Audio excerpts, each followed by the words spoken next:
Thank you so much, Dr. Chambers, for that great presentation to close off our first session. Every mother matters, and I am encouraged by the direction we can go to improve these dismal outcomes when it comes to maternal morbidity as well as mortality, especially in those most affected. So with that, what an amazing presentation all around. I know we have so many questions already coming in from our engaged audience, so let's start delving into them. To do so, I'd like to invite back our faculty presenters, including Drs. Pallavi Bellamkonda, Claudia Chambers, Alexandra Lucas, Chrisandra Shufelt, and myself. I will also like to take the time to introduce our wonderful moderator, who's joining us all the way from Serbia, Dr. Biljana Parapid, who will close it off for an all-female panel. Dr. Parapid is an assistant professor of medicine at Belgrade University School of Medicine and an honorary proctor at Georgetown University School of Medicine. She received part of her medicine residency training at Georgetown, as well as she did fellowship in Paris. More recently, however, she has a particular interest in research, including coronary anatomy, looking at myocardial bridging, atherosclerosis, disparities such as MINOCA and SCAD, metabolic syndrome, cardioobstetrics, where she is one of the few European pioneers, as well as global promoters of the hashtag social media or hashtag SOME, used for education and advocacy. She is also the creator of the hashtag Go Gold for Mommy. And her passion overall is women's health, and her activities with the American College of Cardiology do emphasize that, including her leadership role in our council membership, which I am actually very privileged to be a member of with her as well as the founding chair of the Women in Cardiology International section for the American College of Cardiology. More notably, she will be creating a Women's Heart Health Center that will be opening its doors very soon in Serbia. And I am so delighted to introduce her. And with that, Dr. Parapid, I give you the floor. First of all, thank you. I managed to unmute myself, so it's a good start. Okay. Do you need me to turn my camera off, Kurt, just to check with you if we're okay? I assume that we are. So congratulations, Dignity Health and Dr. Bond, for getting us all together today. It's an amazing Saturday program. I know it's a Saturday, but it's a Saturday worth spending in front of a screen. And I would just like to emphasize that actually we're kickstarting with a session that emphasizes all aspects of sex-specific care of women, whether it's in the United States or anywhere around the globe. So without further ado, Dr. Bond, first I would like to start with you, if you don't mind, and that's linked to your COVID talk. As you mentioned, yes, I am the founding chair of the ACC WIC International Working Group under the WIC section, and we launched in 2018, prepped for that for a year. Had a great support of both Dr. Minna Walsh and Dr. Valentine, who followed, and Dr. Athena Pappas this year. And we actually did a webinar addressing the issue of COVID and women on both sides of the front line in June with the International Working Group, and we published it. Actually demonstrating together with UN Women the problem that women were, as you have very well noted, also put in the front lines with this magnificent claim that our sex protects us. So without our sex was definitely not our shield. And we have learned stories worldwide that are completely appalling. So there are some questions that came also from the audience. But before that, could you let me know a bit, how did your practice change with COVID in Arizona? Well, and before you, sorry, I don't know if I was luckily in Arizona, but sadly immediately pre-pandemic for Epi Lifestyle and flew in back home from the States in March 8th. So I remember when I was flying from DC to Arizona for that meeting, everyone, all friends in Arizona were like, "Are you sure you want to come?" But, and so can you tell us, how are you coping now? You're resurging also? Absolutely. I can just speak on behalf of the United States in general. It will be and remains to be a surge across all the states, particularly for us in Arizona. We are seeing a surge. During the earlier phases of COVID, we did have a lot of the ability to kind of shelter in place, to try to mitigate the spread. There are a lot of missions to make sure that we were reinforcing the use of masks and social distancing, for example, or more importantly, physical distancing. But what I can say for my particular practice as a specialist in women's cardiovascular health, we knew the importance of not losing the opportunity to still focus on prevention, right? A big part of this is prevention, and how do you prevent during a pandemic, right? Because a lot of that requires immediate use of blood testing, potentially imaging modalities and things of that nature. So we tried to become as unique as possible, working very collectively with our hospital centers and our outpatient facilities to ensure that we were still able to provide our patients those services, but maybe in a more structured format where we wouldn't have as many patients attend. We also resorted more to telehealth, which I think has been a huge advent and probably a silver lining to this pandemic when it comes to really making sure we're managing our patients accordingly. As I said in my talk earlier, we know that telemedicine has been extremely effective even in the postpartum period when it comes to managing blood pressure and making sure that the blood pressure remains at goal. So that for me was very assuring and welcoming, and it led to really further collaboration with other specialty services.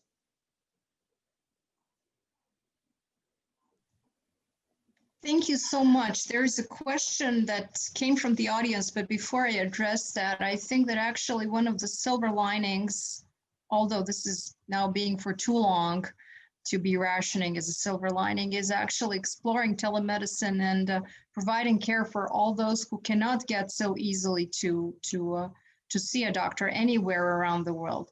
The other issue that we have been learning is sadly that the most targeted populations turned out not to have even a decent phone. And when I say decent, I mean our Nokias from the the 90s that were lasting for 5 days, batteries with 5 days. But so that is another issue I think that we will still have to work on. But what we did with our Dr. Nanette Cass-Wenger Women Heart Center, how our center will be called in Belgrade, is we ran a pilot project, but with like one of the most tech-savvy downtown municipalities. We have this remnants of the good old federal system of Yugoslavia, which are primary healthcare physician centers across our cities and basically nationwide, in this case, Serbia.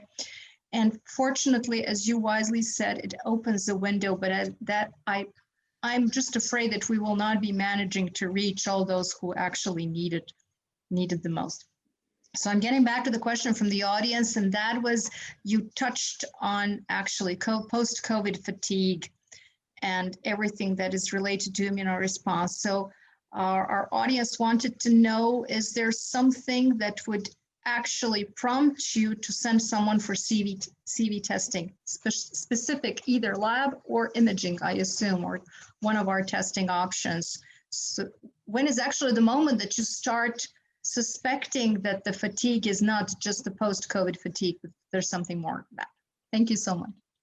So that's a wonderful question. And I do want to stress the fact that we are researching this. Obviously, this is an evolving virus, and every day we're learning more and more about it. One thing I do also want to stress is that we know that women are disproportionately having higher rates of this COVID fatigue.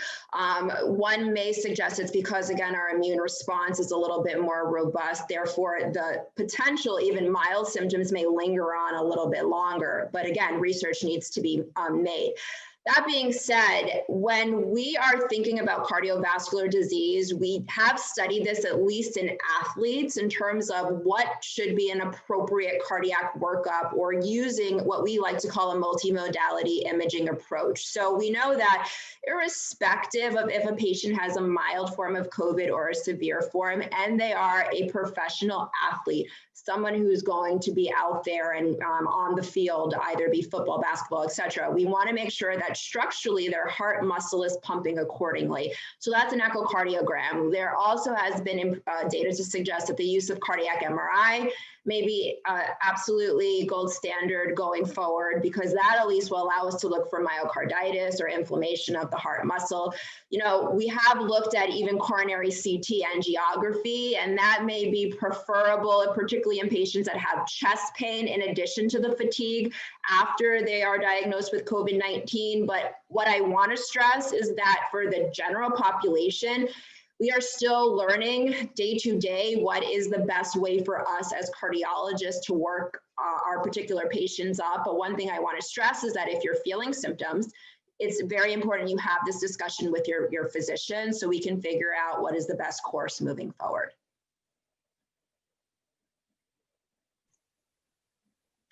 Thank you so much. Something that could be actually a sub-study is, when does a cardiologist with post-COVID fatigue has to go to additional testing?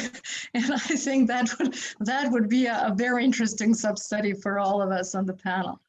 Thank you so much again, Dr. Bond. I would just thank you again for all the effort, because we're gonna be staying here all day with amazing talks.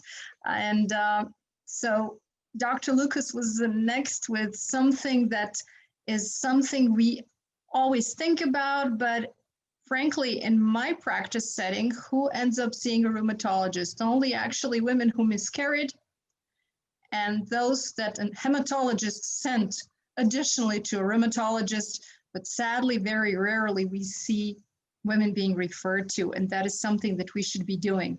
Fortunately, we're doing it within my own generation through our med school class. You know, you have a buddy with whom you did your fellowship or med school and who's assistant professor in rheumatology, and who doesn't think that sending a woman who had a myocardial infarction for additional testing is the place to go. So when we look at guidelines, say we should do it, but there's no specific recommendation for that. So could you help us a bit more in terms of, there was some suggestions about using coronary artery calcium scores with a strain echo.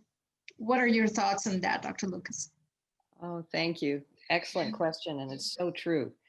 We don't think about rheumatological disorders and placing them up there with the risk of diabetes, and it's women that are mainly affected. And it is always an issue how to assess. I must admit, the smart thing, and what's often very acceptable for patients, is you start with the simplest, your EKG and your echo. As Pallavi noted, and I believe also Dr. Chambers noted, that the echocardiogram gives you a lot of information about structural disease, dysfunction in the heart. And speaking of COVID, which Dr. Bond was speaking about, I've read stats where up to 70% of people can have cardiovascular manifestations after the fact, even those that are positive. But beyond that, I start with the simple. If I'm very suspicious, what I like to do is all the routine testing, the obvious, the lipids, clotting factors, and screening for inflammatory markers, CRP. You can even screen for IL-6, sed rate. But then I like the CT scanning. I like plain old nuclear stress tests, particularly for people that can't run. They're good. They pick up 85% and avoid the exercise.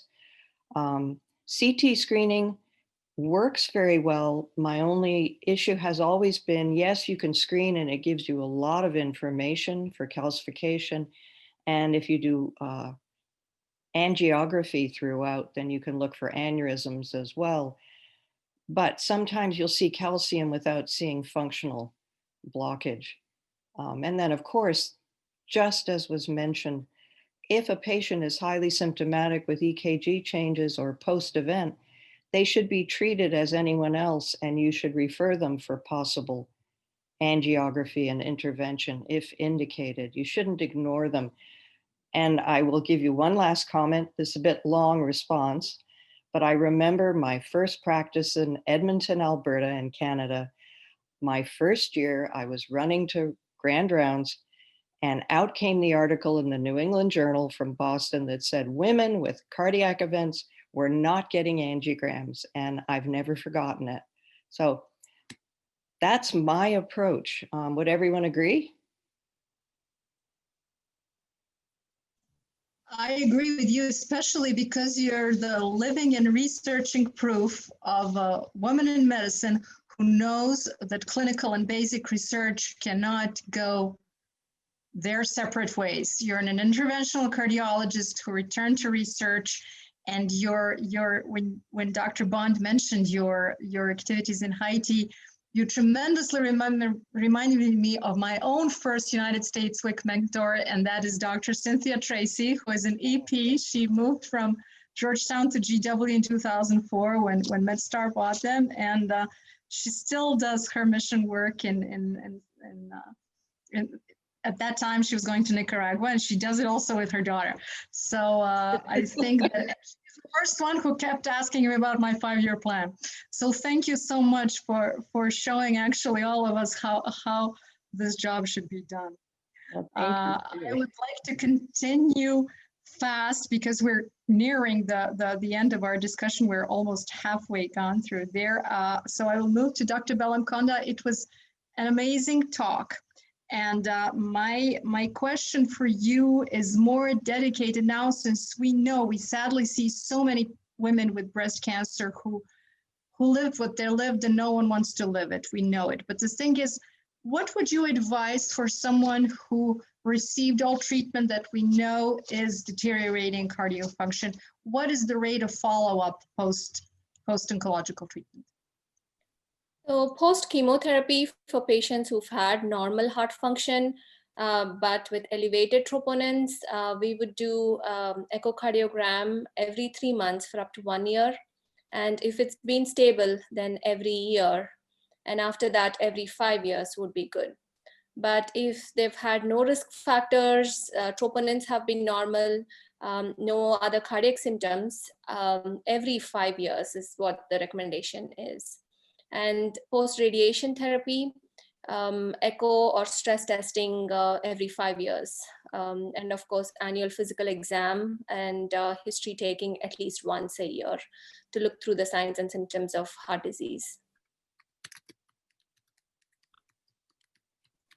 Thank you so much, Dr. Bellamkonda. Finally, a Shira of my own, Dr. Shufelt, that I was following on Twitter for years. And then I was also partially mentored by Dr. Noah Berry-Mertz in setting up my center in a triangle called Annabelle Volgman, Angela Maas, and Dr. Mertz.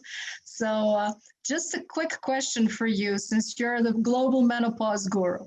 And when is actually the moment that when you're deciding to discontinue heart replacement therapy? Do you suggest doing it abruptly, or you still wean off your patients of it?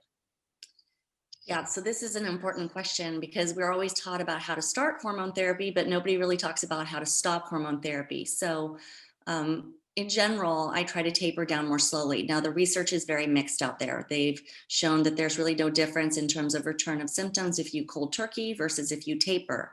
But if you look at the research, the tapers really have only been over a 1 to 2 month period in those studies. Now, the estrogen receptors, even the ones I talked about there in the cardiovascular endothelium, they turn over about every 12 weeks. So if I do taper a woman, I do it slowly and I do it more, and we can go down very ultra low doses that are available now, especially in the transdermal patches. And so I generally will taper down to the next lowest dose and see how the woman's doing. And if there's any return of symptoms within that 3 months, it might not be an appropriate time to taper down. But if I have to, or if there was an event, obviously if there was a dramatic event, such as a breast cancer or a pulmonary embolism, we have to stop abruptly. But if there's a room to taper down, I do it more slowly and in general. And while that's anecdotal, I think that there's research to come that'll show that. Thank you so much. I'll have just one quick question for Dr. Chambers, because having such a savvy gynecologist among ourselves for a speaker, it's a treat. And I'm a fan of cardio obstetrics ever since I was in med school here in Belgrade. So there was a very interesting paper in July that appeared in American Journal of Obstetrics and Gynecology that sadly depicted maternal mortality rates for each state of the United States, comparing it with the rest of the world. So before I start raining on anyone's parade and saying that Arizona is similar as China with 26 or 30 mothers who die for 100,000 live births, Serbia is not better than Minnesota. DC is like Kyrgyzstan, apparently. So I would just like you to advise us one thing. We encourage women to pursue their dream of becoming mothers, but what is actually your screening tips in preconceptual visits on who should do what so that we all end up very happy and very content doctors, because these women are all our joint patients. And thank you so much for finding the time for talking with us. I will just, when Dr. Chambers finishes, I will not continue talking. I invite everyone to keep sending us questions. We'll answer them live during the post-session talks, and you can, of course, tweet us all the questions we'll answer on Twitter. Thank you, Dr. Chambers. Thank you. I would say that the most important thing is that those of us who are points of contact for young, healthy women, including primary care doctors and OBGYNs, that we're having that conversation where we're asking the question about whether or not they're interested in pregnancy. Unfortunately, like I mentioned, so many women are coming in with unintended pregnancy. We miss that window of opportunity to address those preconception issues that can improve their outcomes. So that would probably be the most important first step. And then essentially, once we've identified those women who want to get pregnant, is addressing those modifiable risk factors: smoking, obesity, alcohol use. Those things are easy wins for us. Then optimizing their chronic conditions. So if they're diabetic or hypertensive, making sure we're optimizing them before they enter pregnancy.